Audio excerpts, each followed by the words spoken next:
आज का टॉपिक है हमारा अतिसार, डायरिया। ठीक है, जिसको हम अकॉर्डिंग टू आयुर्वेद पढ़ेंगे आज। इसकी व्याधि परिचय क्या है और निदान क्या है, वातज पित्तज कफज के अनुसार क्या क्या लक्षण है, संप्राप्ति क्या है, ठीक है, और इन्वेस्टिगेशन जो जो होगी। ठीक है, तो अभी हम स्टार्ट करते हैं अतिसार, जिसको बोलते हैं डायरिया। DIARRHOEA, diarrhoea. सबसे पहले हम व्याधि का परिचय जानेंगे। ठीक है, व्याधि का परिचय आचार्य चरक के अनुसार वो मांस के सेवन से सर्वप्रथम अतिसार की उत्पत्ति हुई। यानी कि जो अतिसार रोग है इसकी उत्पत्ति सर्वप्रथम वो मांस खाने से हुई थी। ठीक है, ये ऐसा आचार्य चरक जी ने कहा है। वो मांस पाचन में गुरु उष्ण असात में होने के कारण मानसिक आघात करके अग्नि को मंद कर देता है। यानी जो गोमांस है हमारा गाय का, वो गुरु होता है, उष्ण होता है, जिसके कारण जो मंद अग्नि है जो मंद हो जाती है। ठीक है, जिसके फलस्वरूप अतिसार रोग की उत्पत्ति होती है। ठीक है, यानी आचार्य चरक जी ने जो बताया है, एक मिनट कोई कॉल आ गई होती है। यानी कि जो आचार्य चरक जी ने बोला है कि गोमांस का सेवन करने से अतिसार रोग की उत्पत्ति होती है। ठीक है, फिर इसमें क्या होता है, दर्व मल की बार बार प्रवृत्ति होना इसका लक्षण है। अतिसार को उदकवह, अनवह तथा पुरुषवह शोथश की व्याधियों में रखा गया है। अतिसार व्याधि कहीं अन्य व्याधियों में एक लक्षण के रूप में भी पाया जाता है। यानी कि जो अतिसार है वो खुद तो एक बीमारी है ही, लेकिन और जो बीमारी है उसका भी एक लक्षण है। ठीक है,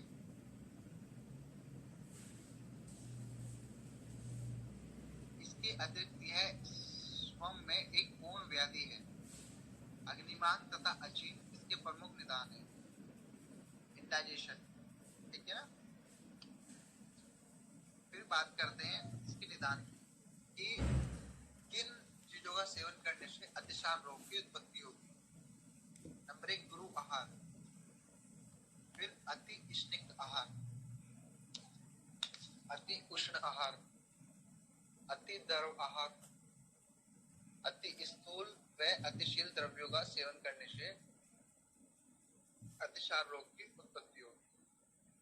ठीक है, विरुद्ध आहार सेवन करने से, ठंडा गर्म एक साथ खाने से, ठीक है ना।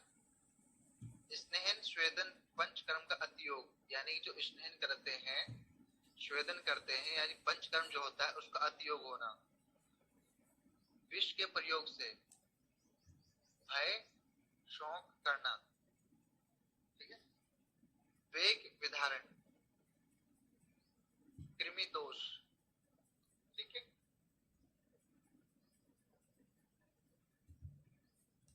ये हमारे निदान है। और इसमें भी अब हम बात करेंगे वातज पित्तज कफज के अनुसार क्या क्या निदान है। तो वातज के अनुसार निदान लिखेंगे हम, वातज अतिसार के निदान। देखो, वातज अतिसार के निदान,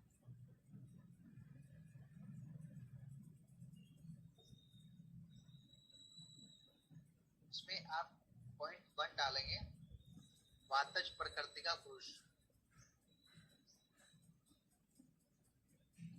किसी की पित्त प्रकृति होती है, किसी की कफ प्रकृति होती है और किसी की वात प्रकृति होती है। तो आप सबसे पहले डालेंगे इसमें पॉइंट, वातज प्रकृति का पुरुष। अत्यधिक वात का बढ़ना, अत्यधिक वात का बढ़ना, आतप सेवन, धूप का सेवन, आतप यानी कि धूप का सेवन, अत्यधिक व्यायाम यानी कि अपनी अक्षमता से ज्यादा व्यायाम करना।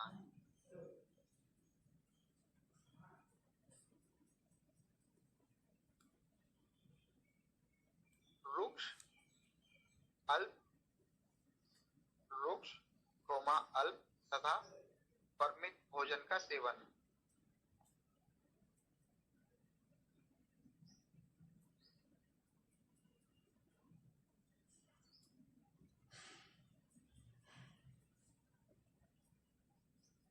मद्य का सेवन यानी कि अल्कोहल का सेवन।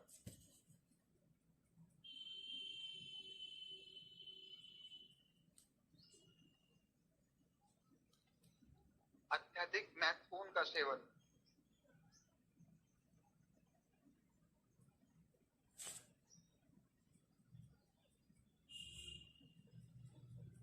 नित्य वेग अवरोध करना, नित्य वेग अवरोध करना।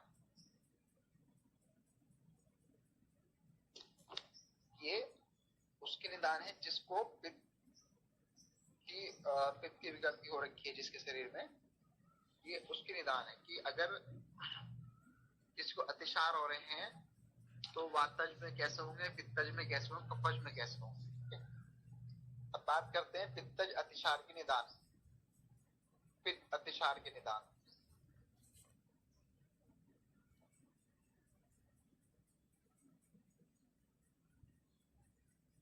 इसमें भी हम सबसे पहले डालेंगे पित्त प्रकृति का पुरुष, जिसकी पित्त प्रकृति है।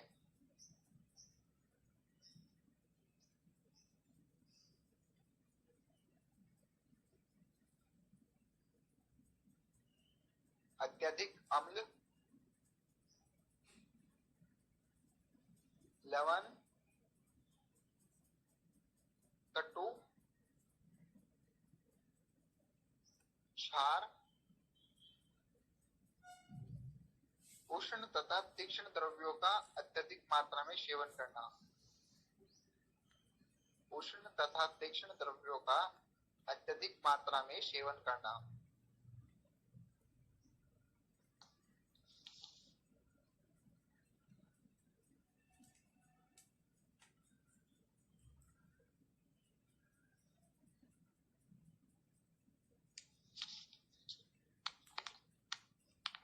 सूर्य ताप,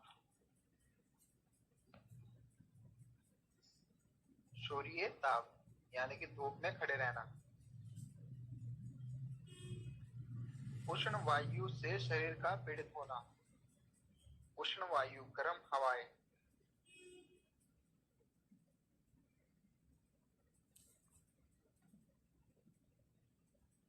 क्रोध करना,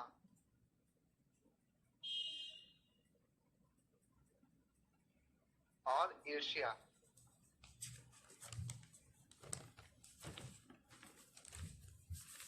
ठीक है, ये हमारे हो गए हैं पित्तज अतिसार निदान।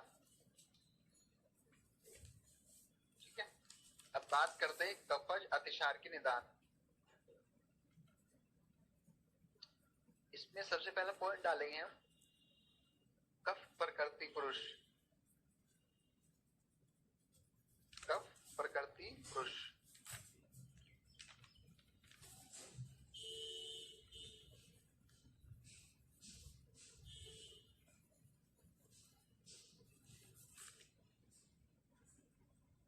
गुरु, मधुर,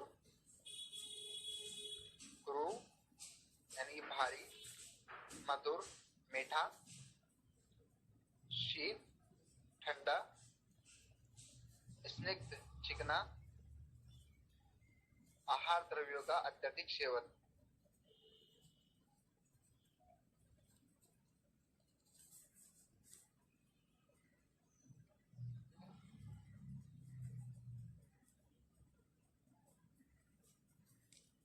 फिर अत्यधिक मात्रा में भोजन का सेवन करना, अत्यधिक मात्रा में भोजन का सेवन करना।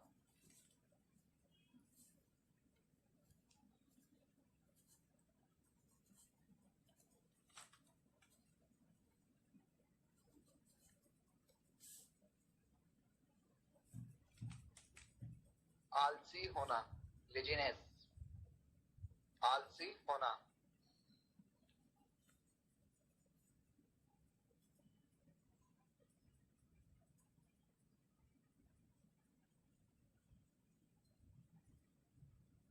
ठीक है, ये हमारे वात पित्त कफ के हो गए हैं। बात करते हैं सन्निपातज, जिसमें वात पित्त कफ तीनों के निदान है। इसमें आप फर्स्ट पॉइंट डालिएगा अतिशीत, अतिशीत यानी कि ज्यादा ठंडा। अति स्निग्ध, अति स्निग्ध मतलब चिकना। रुक्ष, रुक्ष मतलब सूखा। उष्ण, गर्म। गुरु, भारी। अति कठिन आहार द्रव्यों का सेवन। ठीक है,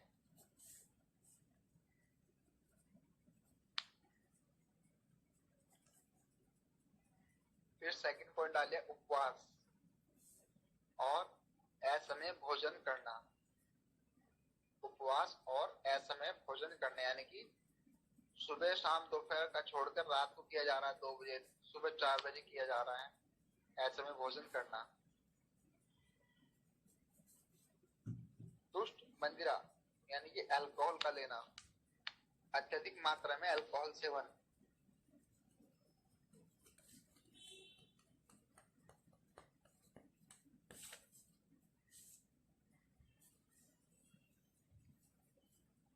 पंचकर्म का सम्यक रूप से ना होना, वमन, विरेचन, स्नेहन, स्वेदन और शोधन।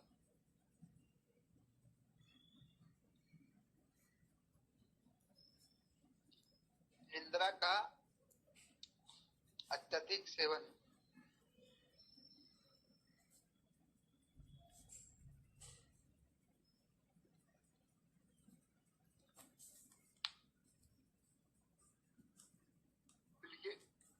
शोष, धातुओं का क्षय, ज्वर, बुखार, अर्श, पाइल्स आदि रोगों के कारण भी अतिसार होता है। Piles, fever.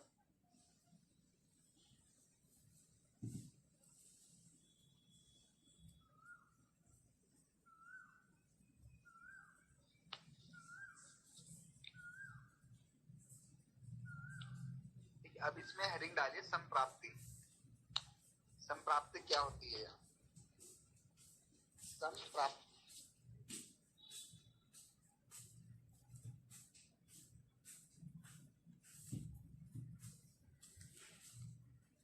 संप्राप्ति में सबसे पहले होगा निदानों का अतिसेवन। जो हमारे अभी हमने निदान लिखवाए हैं इनका अतिसेवन।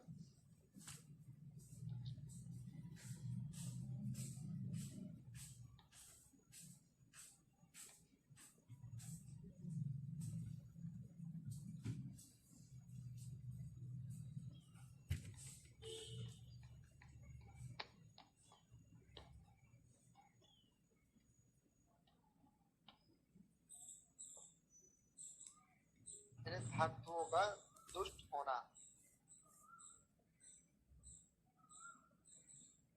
धातुओं का दुष्ट होना।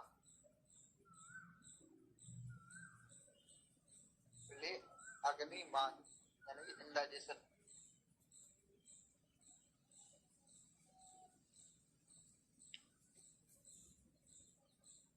लिखिए आम दोष की उत्पत्ति। आम यानी कि एप्पल को। अधपका भोजन स्टमक में जो रहता है, आम दोषों की उत्पत्ति।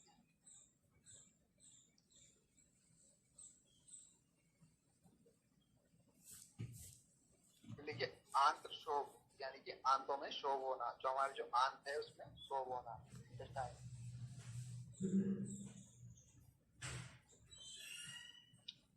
फिर पक्वाशय दोषों की वृद्धि।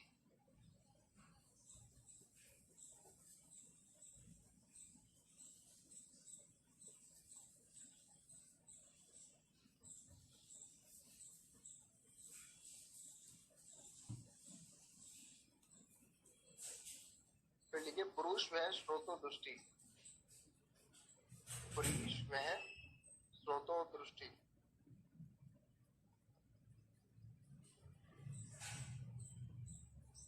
फिर इसके बाद होगा मल की प्रभुत मात्रा में प्रवृत्ति,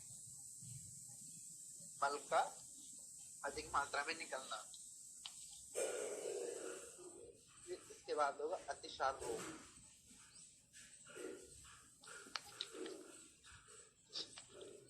इसमें सबसे पहले निदानों का अतिसेवन होगा। निदानों के अतिसेवन से जो हमारी जलीय धातु है दुष्ट होगी। फिर अग्नि मांग होगा, यानी कि जो अग्नि होगी मंद होगी। फिर आम दोष की उत्पत्ति होगी, जो खाना खाएंगे वो अपक्व रहेगा।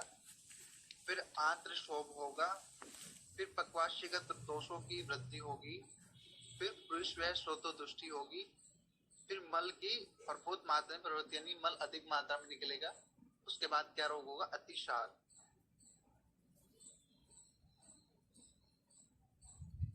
ठीक है, अब इसमें डालेगा पॉइंट करके हेडिंग लेगा संप्राप्ति घटक, संप्राप्ति घटक।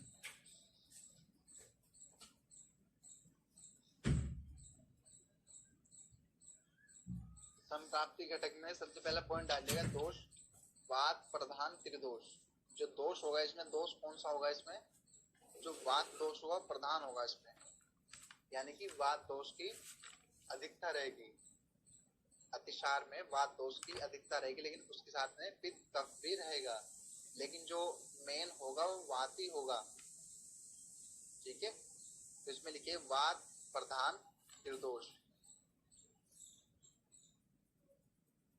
फिर इसमें दुष्य, जो जो दूषित होंगे अतिसार होने पे क्या क्या दूषित होंगे? पुरीश और उदक।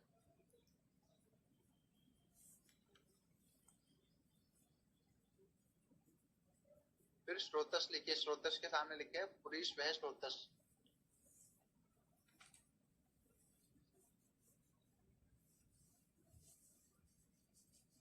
पुरीश वह स्रोतस।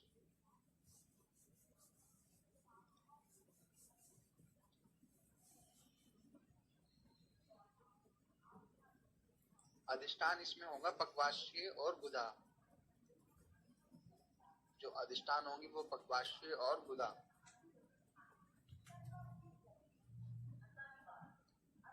स्रोतो दुष्टि लक्षण होंगे इसमें अति प्रवृत्ति।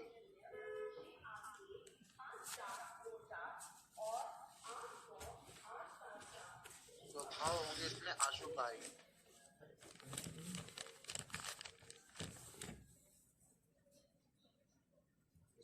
स्वभाव होंगे इसमें आशुकारी।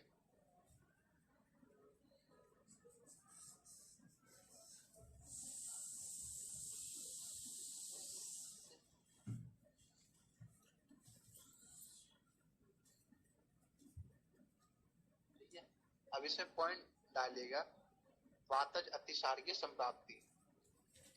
वातज अतिसार की संप्राप्ति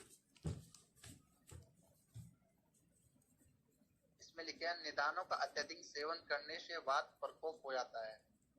यानी कि निदानों का अत्यधिक सेवन करने से वात दोष प्रकोप हो जाता है। यानी कि वात प्रकोप हो जाता है तो क्या होगा? वात दोष की वृद्धि होगी। निदानों का अत्यधिक सेवन करने से वात का प्रकोप हो जाता है। प्रकोपित वात जठराग्नि को नष्ट करता है। जो हमारी जो अग्नि है जठराग्नि, उसको नष्ट करता है।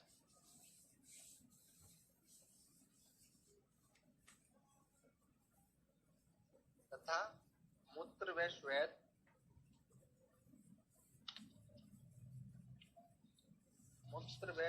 को पुरीश आस्य से लाकर मूत्र श्वेत द्वारा पुरीश को पतला करके बार बार अधोमार्ग द्वारा प्रवृत्ति कराता है। तथा मूत्र श्वेत को पुरीश आस्य में लाकर मूत्र श्वेत को पुरीश आस्य में लाकर मूत्र श्वेत द्वारा पुरीश को पतला करके बार बार अधोमार्ग द्वारा परवर्ती कराता है, जिसे वातज अतिसार कहते हैं।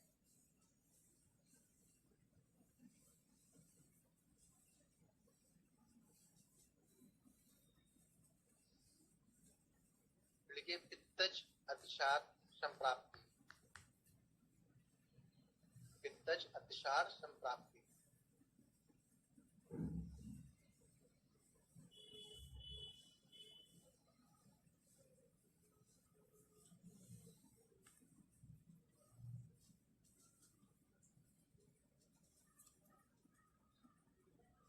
इसमें देखिए पित्तज अतिसार के निदानों का अत्यधिक सेवन करने से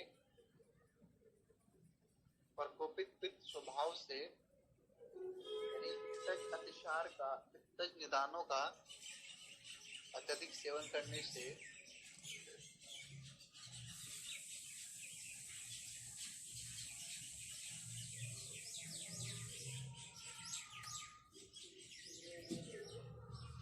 अत्यधिक सेवन करने से प्रकोपित पित्त स्वभाव से दर्द तथा उष्ण गुण युक्त होने के कारण पक्वाशय में आश्रित होकर पक्वाशय को दूषित करता है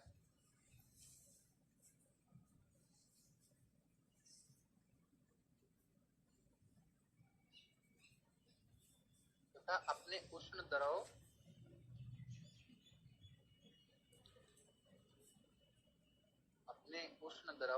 तथा सरगुण के कारण पुरुष को भेदित कर पित्तज अतिसार को उत्पन्न करता है।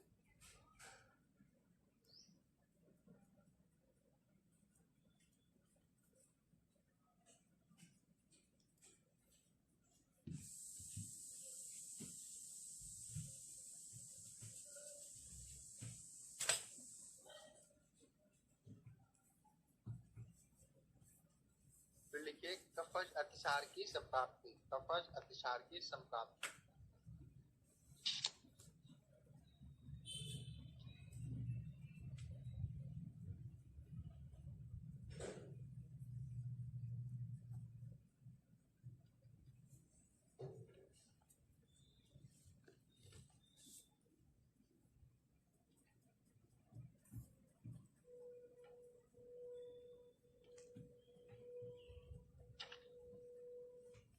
कफ प्रकोपक निदानों,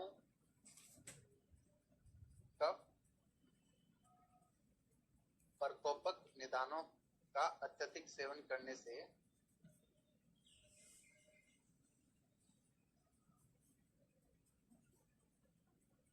तथा गुरु मधुर शीत स्निग्ध होने के कारण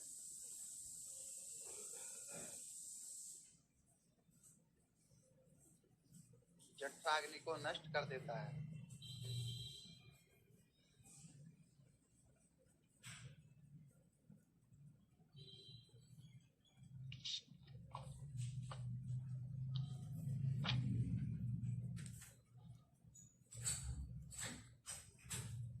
ये हमारा वात पित्त कफ के अनुसार संप्राप्ति हो गई, निदान हो गए और अतिसार व्याधि हो गई। ठीक है ना, आज के लिए इतना ही। अभी आप ये बताइए, रिकॉर्डिंग बंद कर दीजिएगा।